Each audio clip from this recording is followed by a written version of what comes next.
Bienvenida a la clase de los menores. Estamos contentos porque estamos nosotros estudiando las lecciones del segundo trimestre y estamos entrando ya al mes de mayo, donde estamos estudiando algunas, algunas lecciones acerca eh, de la iglesia primitiva. Estamos viendo hemos estudiado mucho acerca de la muerte de Jesús.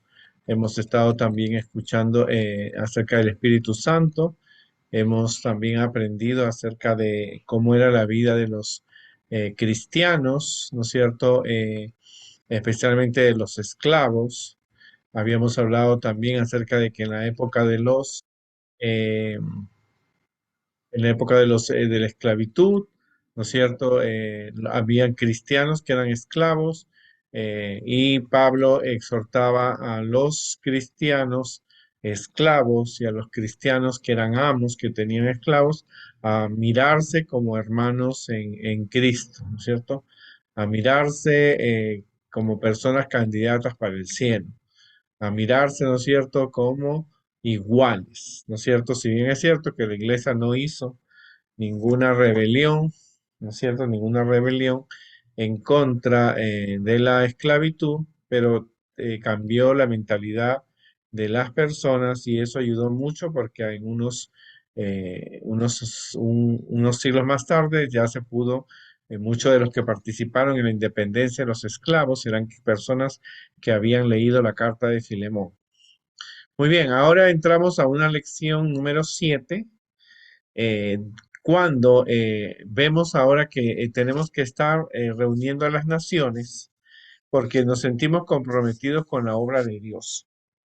Ahora, mucho en la iglesia se predica acerca de la obra misionera, como si fuera realmente solamente para un grupo selecto, pastores, médicos, enfermeras, cuando el llamado fue para todos, ¿no? En Mateo 28:19 dice, por tanto, vayan y hagan discípulos de todas las naciones, bautizándolos en el nombre del Padre, del Hijo y del Espíritu Santo, enseñando a obedecer a todo lo que le he mandado a ustedes.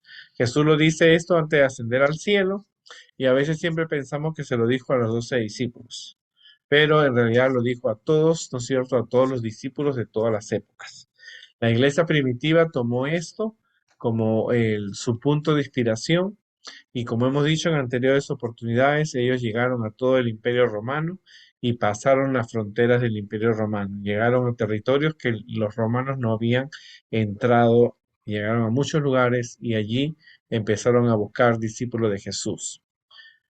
Una de las dinámicas que vamos a hacer es que vamos a buscar definir las siguientes profesiones y le hemos colocado la palabra misionero y misionera para que tenga un valor para los niños. A veces pensamos que o enseñamos de que los niños en el futuro pueden ser misioneros, pero no, la Biblia tiene una historia diferente. La Biblia dice que cuando un adulto no puede predicar, predica un niño.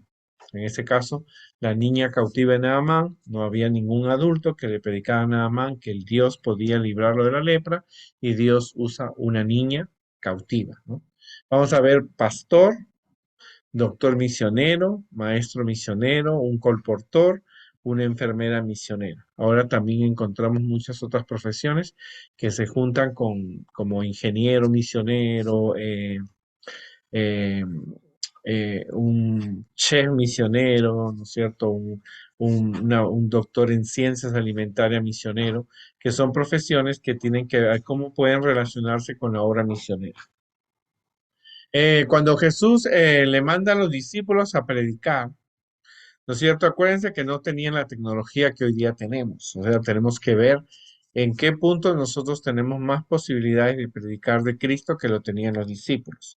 Los discípulos no tenían Biblias, o sea, lo único que tenían eran los escritos y las cartas que estaban escribiendo Pablo, lo dice Juan, Lucas, Mateo, Marcos, ¿no es cierto? Ellos no tenían la tecnología, no tenían el internet que llega a todas partes del mundo, no tenían radios, no tenían televisión, que hoy día hay programas adventistas y de otras religiones también, ¿no es cierto? No tenía periódicos, la iglesia no tenía revistas, no tenías cursos de Biblia, cursos de alimentación sana, no tenía hospitales, no tenía iglesias como las que tenemos nosotros, y no tenían el número tampoco de personas, porque hoy día hablamos de millones de adventistas. Por lo tanto, la iglesia, a pesar de no tener todo lo que, no tenía recursos, no tenía dinero, no podían decir, bueno, para predicar aquí necesito 1.000 monedas de oro, no tenían ese presupuesto.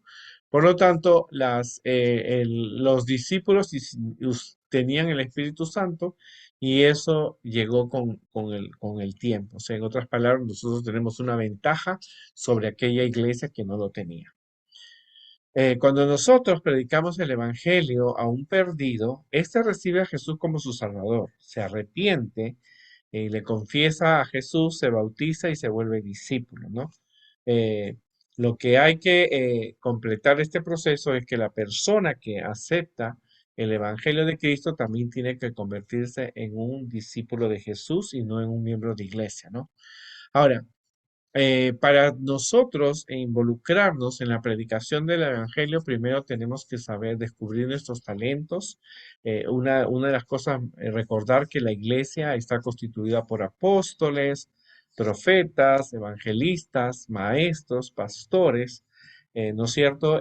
A fin de perfeccionar a los santos. Ahora, Pablo no pone médicos, ni enfermeras, ni doctores, porque no los cataloga por profesiones, pero todos nosotros podemos ser maestros, podemos predicar, podemos evangelizar. Algunas personas serán profetas, ¿verdad? Pero todos somos discípulos de Cristo, ¿no? Para eso nosotros tenemos que edificarnos según como fue Jesús y ponernos a la altura o a la medida del ejemplo que Jesús nos dio, porque Jesús fue un predicador, un evangelista, un pastor, un maestro, ¿no es cierto? Y Él llegó a ser nuestro ejemplo de ahí. Otra de las formas es que nosotros tenemos que aprender, necesitamos nosotros desarrollar nuestros talentos.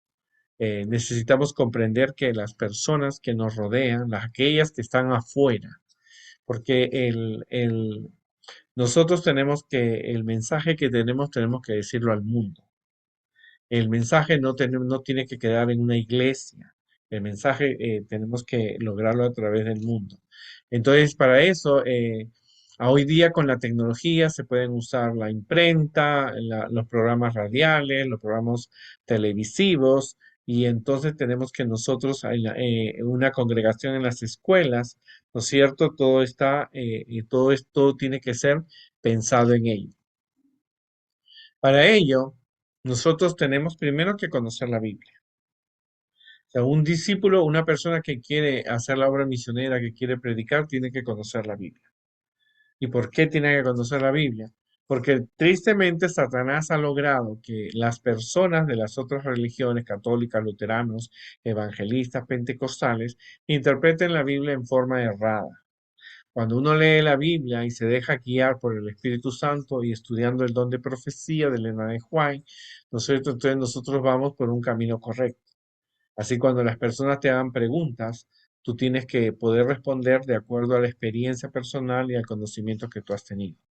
Ahora, la iglesia adventista ha programado siempre pequeños grupos, grupos pequeños, donde las personas pueden así empezar a predicar a otras personas. Hay otras formas, hay estudios bíblicos, hay campañas, hay seminarios, hay semanas de oración, hay entregar volantes, visitarnos hijos, cualquier sea el método, Jesús tiene que encontrarte haciendo algo útil para predicar a otras personas. Ahora, para tú ser una persona que quiere llegar al corazón de otras personas, tú tienes que estar en un tiempo orando, consultando con Dios antes de discipular.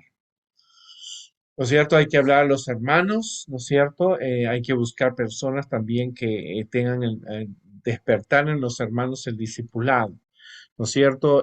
Tener un plan de estudio, de oración, organización, ¿no es cierto? Establecer días en que uno puede hacer esta obra misionera, no solamente a veces los sábados, se hace, tú puedes hacerlo durante la semana y mantener un contacto siempre con las personas, ¿no? Ahora, es necesario que esto sea algo práctico. No dejes en el futuro, o sea, yo tengo 14, en 14 años yo voy a ser un misionero cuando tenga 24 años o 28. No, ya es muy tarde. Uno tiene que empezar, los grandes líderes empezaron de niño, tuvieron, ¿no es cierto?, es caminar juntos hacia el cielo. El cristianismo es una relación con Dios y con los demás, por lo tanto es necesario nosotros estudiar y comenzar a dar los primeros pasos. Nadie aprendió, pero gracias a Dios la iglesia tiene PowerPoint, tiene estudios de cómo uno predicar y de acuerdo a las experiencias de otras personas. O sea, material hay. La iglesia primitiva no tenía métodos, ni el único método que conocían era el de Jesús y ese les sirvió. Ellos llegaban, predicaban, alimentaban, vestían, enseñaban de Dios, cambiaban la mentalidad de las personas. Ahora, recuérdate que Jesús llamó a las personas para que sean pescadores de hombres. En otra oportunidad, la meta tuya tiene que ser salvar a las personas, ¿no es cierto? Y poder así lograr el Evangelio de Cristo, ¿no es cierto? Para eso primero nosotros tenemos que tener muchas tácticas, hay que ver las necesidades de las personas, llevarles un alimento, llevarles la Biblia, acompañada de la Biblia, porque eso es muy importante. Tristemente hoy día muchas de las iglesias, hoy día entregan más alimentos, pan, papas, pero no están presentando el Evangelio de Cristo, ¿no? Recuérdate que un discípulo de Cristo es un creyente que está en un crecimiento espiritual, o sea, tú quieres predicar de Jesús, estás en un crecimiento espiritual, estás aprendiendo, no hay que saberse toda la Biblia para empezar los estudios, pero tú tienes que tener un constante estudio de la Biblia, porque tú tienes que llegar a la altura de Cristo. Cristo conocía la Biblia, conocía la naturaleza, que sabía que estaba haciendo el trabajo para Dios. En consecuencia, necesitas una vida de oración y en efectivo en el evangelismo y en el discipulado, porque actúa bajo la dirección y control y poder del Espíritu Santo.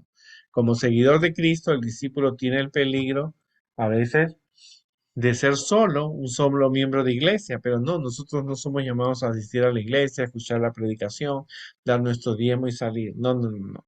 Dios nos ha llamado a nosotros para realmente ser una garantía de salvación para los demás. Ahora, hay una diferencia que tú tienes que ver, porque si tú quieres dar de comer al pobre o vestir al que lo necesita o visitar a una persona en la prisión o si tú quieres darle una comida o darle agua o quieres predicar, siempre hay una diferencia entre lo que es un creyente y lo que es un discípulo. El creyente es alguien que cree, pero a veces no predica. El discípulo es aquel que cree y trabaja para que otras personas sean discípulos de Jesús. Entonces hay mucha gente, yo creo en Dios, pero no van a la iglesia. Mucha gente católica, yo soy católico, pero no, yo soy católico porque mi papá fue católico. Pero nosotros tenemos que ser personas de acción. El creyente a veces espera los panes y los peces, pero el discípulo es el pescador, ¿no es cierto? El discípulo anima a los demás, coopera y participa. Hay un evento aquí, va, ¿no? Van a repartir a los homeless, a las personas sin hogar, van a dar de comer, se va a recolectar alimentos para gente, ahí estamos. Él da, o sea, colabora, disfruta el tiempo, o sea, una persona que siempre pide que el discípulo siempre pide algo que hacer, edifica lo que puede, ¿no es cierto? Cuando Cristo venga, Él va a llevar consigo a los discípulos que estuvieron en acción. No aquellos que estuvieron en la iglesia, sí, estaba linda el sermón, estuve en el evento musical, pero después yo otra cosa no hago. Yo no, esas cosas yo no hago. No, Jesús va a llevar a aquellos discípulos que han sido pescadores, que han buscado a otras personas para predicarle de Jesús, a los que animan a los demás, aquellos que cooperan y participan, aquellos que daban y colaboraban, aquellos que disfrutaban el tiempo con Jesús, aquellos que edifican su iglesia. ¿Estaremos nosotros allí? ¿No es cierto? Que Dios nos alcance y nosotros podamos estar en aquel grupo, porque a veces queremos hacer la obra misionera, ok, salimos, repartimos revistas, ya, No lo hacemos más hasta el siguiente año. No, el discípulo de Jesús siempre trabajó y dice que la iglesia primitiva que hemos estudiado la semana pasada dice que la iglesia era abierta todos los días. En una época que no había luz eléctrica, se reunían en las noches. Acuérdate que muchos eran esclavos, así que cuando sus amos estaban dormidos, se reunían en las noches para adorar a Dios. Acuérdate que no había luz eléctrica, no había calefacción, había lluvia, no había paraguas. Entonces, es una época donde realmente la iglesia comenzó a hacer un trabajo para Dios. Pero mira, ahora, en Lucas 14, 16 al 33, dice que el discípulo tiene que poner a Jesús en primer lugar. Si tú quieres ser un discípulo de Jesús, no debes poner excusas. Oh, soy joven, oh, tengo una familia, oh, yo tengo dos trabajos, oh, yo tengo mucha tarea en la escuela, yo no puedo salir a predicar, eso yo no lo puedo hacer. El discípulo de Jesús tiene que poner a Jesús en primer lugar. Cuando Jesús vino a esta tierra, Él vino a buscar y a salvar lo que se había perdido. Jesús no dio excusas que yo soy hijo de Dios o que yo tengo que hacer un planeta. No, Jesús vino a morir por nosotros. Claro, tú tienes 6 días, 7 días tú tienes para hacer todas tus actividades, pero tienes que dar un tiempo a Dios para dedicarte a la obra misionera. ¿No es cierto? Y esto es importante, porque a veces las excusas dicen, no, yo tengo mucha tarea, o no, yo soy joven, yo no, si me hacen una pregunta difícil, yo me voy a desanimar, yo tengo miedo. Esas son excusas. Si tú realmente hacer la obra misionera no es solamente una hora o una vez al año en el Día del Conquistador o en el Día del Joven. Hacer la obra misionera es todos los días. Segundo, otra de las características es que el discípulo tiene que conocer y permanecer y escudriñar y obedecer la palabra de Dios, la palabra de verdad del maestro. O sea, tú tienes que saber estudiar. Para eso, en 365 días tú puedes estudiar, ¿no es cierto? Leer toda la Biblia, leyendo 4 capítulos diarios. La iglesia tiene 28 doctrinas, tú puedes estudiar en 28 sábados, en 28 semanas, ¿no es cierto? No hay excusa. O sea, pero sí una de las características que tú tienes que empezar a leer. Ahora, toda historia que tú aprendes en la escuela sabática, la que escuchas en el sermón, y que tú, todas esas historias, todos esos sermones que tú has aprendido y que has aceptado, tú puedes compartirlo a las personas que no lo conocen. Tercero, el discípulo rinde mucho fruto de justicia y para gloria de Dios y no de él, ¿no es cierto? El discípulo tiene que reconocer que todo lo que se hace es porque necesitamos, lo hacemos para Jesús. Cuando uno hace alguna actividad en la iglesia no hay ganancias, no hay dinero, no te van a dar una casa, no, los aplausos no van a ser para ti, todo tiene que ser para Dios. Y el discípulo del Dios del amor ama a su prójimo sin distinción ni selección. Cuando alguien va a predicar de Dios y toca la casa de un rico, de un pobre, de un blanco, de un negro, no tiene que hacer ningún tipo de discriminación, ni seleccionar, yo solamente trabajo con profesionales, no. O yo solamente trabajo con gente rica, tampoco. El discípulo de Jesús nunca hace discriminación, ni distinción, ni selección, porque el Evangelio es para todos. Dios tiene un lugar para todos. Y, en el pasado, Pablo le decía a los amos, ustedes tienen que tratar a los esclavos como hermanos en Cristo. Y Pablo le decía a los esclavos, ustedes tienen que servir a sus amos como si lo hicieran a Jesús. En otras palabras, Pablo no hizo una revolución en las autoridades, pero Pablo estuvo cambiando la mentalidad de las personas para que se vean como iguales, porque somos iguales. ¿Verdad? El discípulo sigue la orden de Jesús de hacer discípulos en todo el mundo. O sea, tú nunca vas a estar solo. Tú tienes que formar que tus amigos, que tu clase de escuela sabática, que tu iglesia se involucre en la misión, ¿no es cierto? Y eso es lo más importante. Jesús viene y cuando Jesús venga, ¿no es cierto? Él va a venir por sus discípulos. Él va a mandar a sus ángeles a recorrer toda la tierra y a reunir a sus discípulos de todas las naciones, aquellos que pusieron a Cristo en primer lugar en su vida, aquellos que obedecieron la palabra de la Biblia, la palabra de Dios de su maestro, que dieron fruto abundante para la gloria de Dios, que decidieron amar y amaron a su prójimo y que le siguieron la orden de hacer más y más discípulos. ¿Estaremos allí?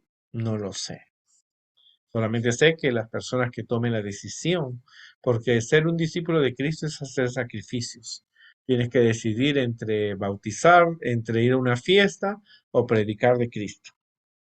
Tienes que decidir entre seguir a Jesús o ganar la popularidad del mundo.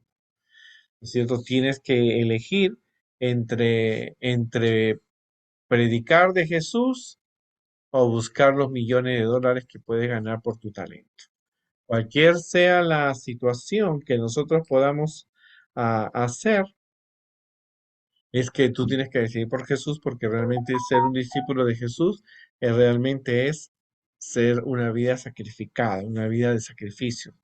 Todos los personajes de la Biblia tuvieron que hacer un sacrificio. Pablo, Juan, Pedro, ¿no es cierto? Y gracias a ese sacrificio que ellos hicieron, hoy día tenemos el Evangelio de Cristo. Cuando era niño escuché una historia y siempre la cuento. Era de una muchacha que tenía una voz preciosa. Así que Marta cantaba en la iglesia precioso, ¿no es cierto? Y era como si los ángeles realmente se unieran en el canto con ella. Un día Marta estaba allí mirando, ¿no es cierto? Estaba cantando en la iglesia cuando vio que una señora que estaba al final de la fila la miró asombrada y se puso hasta la primera fila, donde estaban todos los hermanos de la iglesia, y luego ella se sorprendió, pero nunca había visto que alguien se asombrara tanto por sus cantos. Y ella los cantaba muy bien. Su mamá y su abuela le decían que ella había heredado no solamente la belleza de su tía, que había fallecido, sino también su voz. Así que cuando ella estaba ahí en la iglesia, se acercó esta señora que la había visto asombrada a Marta y le dice: Marta, tú tienes una voz preciosa, pero sabes, tú deberías cantar no en la iglesia, podrías cantar en teatros. Y si tú realmente, yo te podría buscar una escuela que te enseñe a hacer unos cantos y yo te regalaría un collar de perlas, pero yo sería la persona que te lleve a los mejores teatros.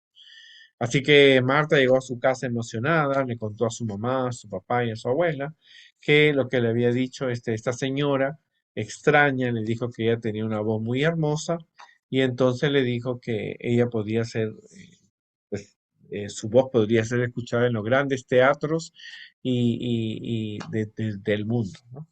Así que la mamá y la abuelita se miraron y entonces la mamá le dijo: mira, Marta, tú cantas en la iglesia, ¿qué necesidad tienes de que en los teatros te escuchen? Si tú tienes una iglesia, tienes una familia, tienes un novio, ¿qué necesidad tú tienes de esos lugares? Y muchas de las personas que han seguido a esta señora realmente no han terminado bien. Pues, Marta se molestó porque su mamá le dijo esas cosas y como que era egoísta. Y entonces ella se fue para su cuarto y estaba molesta por la respuesta de la mamá. Lo que pasa es que Marta quería que su mamá le dijera: uff, qué bueno, qué bueno, tú tienes una voz, vete, yo te apoyo, ¿no? Pero la mamá estaba pensando más allá y Marta estaba molesta. Marta esa noche no podía dormir y entonces el miércoles volvió a cantar y estaba la señora y le dijo: ya decidiste, porque mira, yo tengo que regresar a la ciudad y sería una pena que te quedes en esta iglesia cuando tú podrías cantar en muchos lugares del mundo importantes y conocer lugares y personas de gran prestigio. Así que Marta regresó a su casa, no estábamos todavía molesta con su mamá, y era la costumbre de ella cuando era niña coger una almohada y poner la cabeza en la almohada, en las piernas de la abuelita. Y entonces la abuelita le dijo: abuelita, cuéntame una historia, porque de niña siempre lo hacía. Y entonces la abuelita le dijo: bueno, yo te voy a contar la historia de tu tía Matilde. Cuando Marta escuchó el nombre de Matilde, recordaba que ella había tenido una tía que se llamaba Matilde, que era hermana de su madre, y ella murió. antes de que Marta naciera y siempre había quedado porque la abuelita sufría mucho. No, nunca hablaban de la tía Matilde en la casa porque, no porque era un tabú, simplemente porque para que ella no, la abuelita no se pusiera triste, pero ahora era la abuelita la que le iba a contar.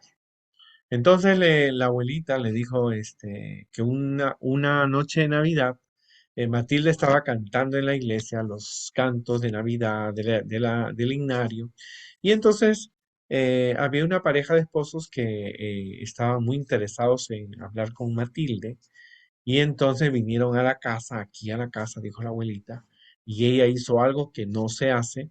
Ella automáticamente se puso a escuchar detrás de la puerta y escuchó que la pareja le decía, vamos niña, tú eres una niña muy linda, tienes una voz preciosa, ¿por qué te vas a quedar en este pueblucho?